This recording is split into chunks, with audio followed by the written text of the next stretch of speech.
Alrighty. I want to take a minute to talk to you guys about a video I really didn't think I was going to be making, but I recently had a range trip that I did not bring my phone stand with. Was able to upload a few shorts from it, but that's about all the usable material I actually got from it.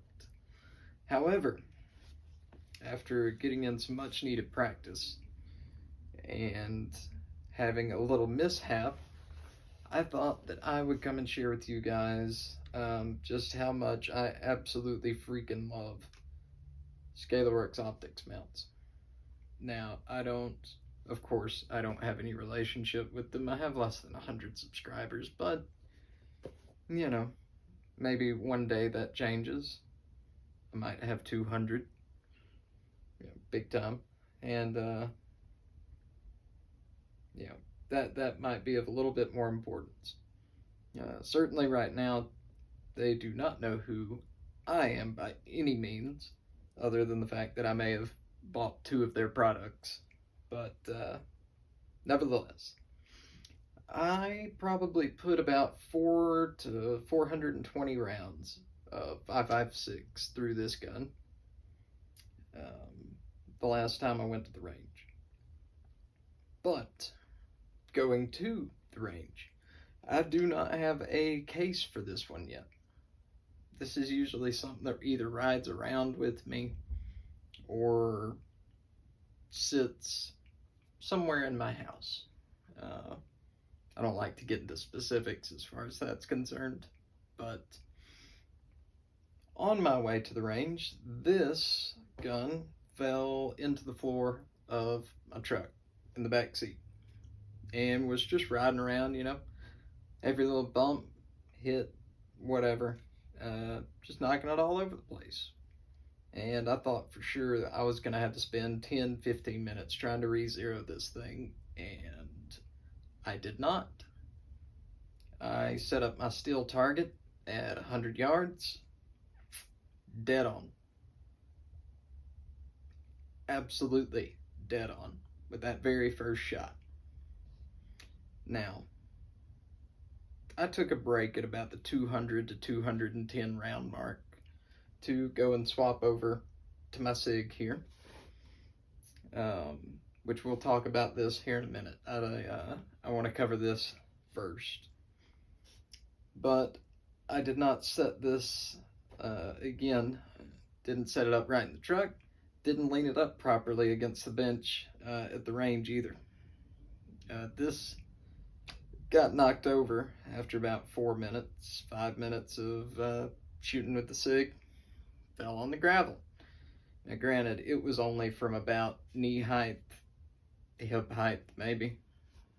Wasn't a huge fall, but again, this thing, after picking it back up, shooting, was perfectly dead on 100 yards still, which you may notice this firearm looks a bit different than it did before, and that was because I did have some issues out of the primary arms mount. I'm sure if I had gone aftermarket like I did here, there are some good mounts out there for the primary arms microprism. I still think that it is a phenomenal, had a stroke there. I think it's a phenomenal option for those of you who want a micro prism. And I would never discourage anybody from picking one of those up.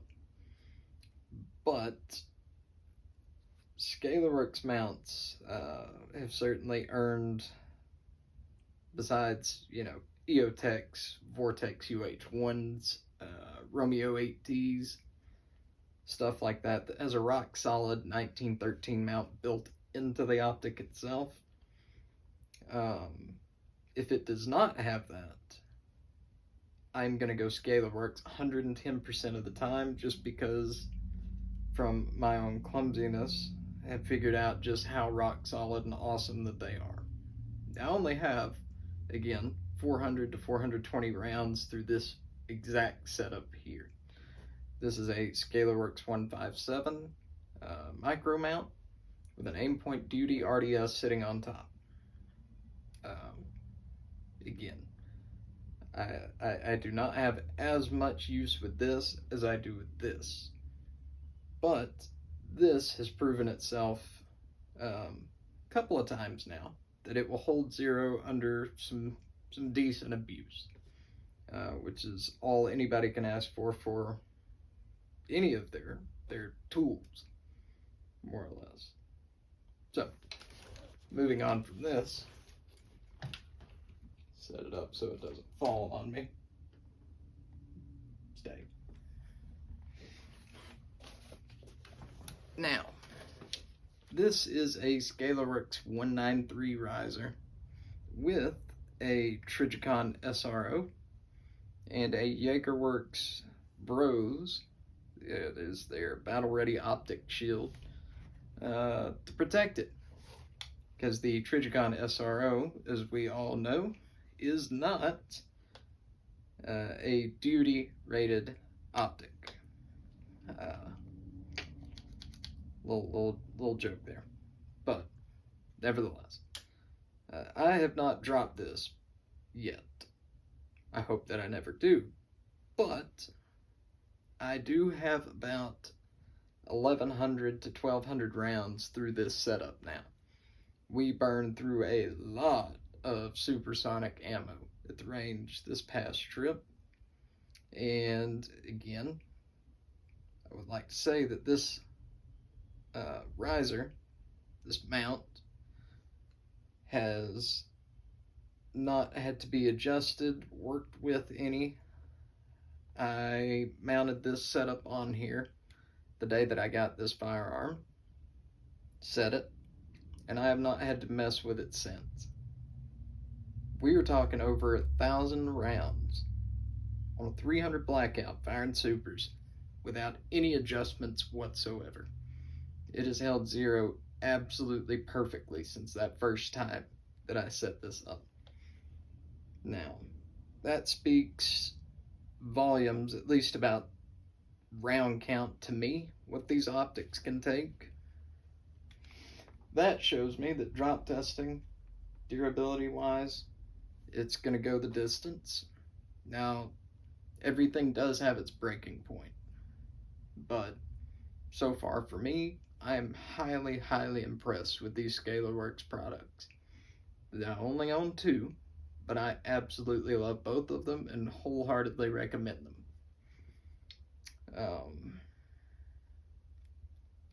Now, I will say, as far as mounts go, the price is a little bit high, but I think it's worth it. If you were to go buy, say you wanted to keep this budget still, but you wanted a professional setup that you knew was going to hold zero and be a solid choice, I would pick something like the Holosun 403 CU or the 503C, and I would mount it to a Scalarworks riser. Now, your riser is going to cost just as much as the dot. I think in both cases, I could be a little off on the pricing there, but that would be a very, very good setup that you would not really have to worry about losing zero on. Yeah, I could ramble on about this all day. So for everybody's sake, I think I've got my point across. I love Scalarworks products. I think that they are phenomenal, and I wanted to share that with you guys. So if you've stuck around this long, I appreciate you watching, hanging out with me, and we're going to try and get back into a healthy upload schedule here soon. I am bringing my phone stand to the range with me next time. Pinky promise. If anyone still does that. You guys take it easy. Keep it sleazy, and I will see you on the next video. So, thanks for hanging out. See you later, guys.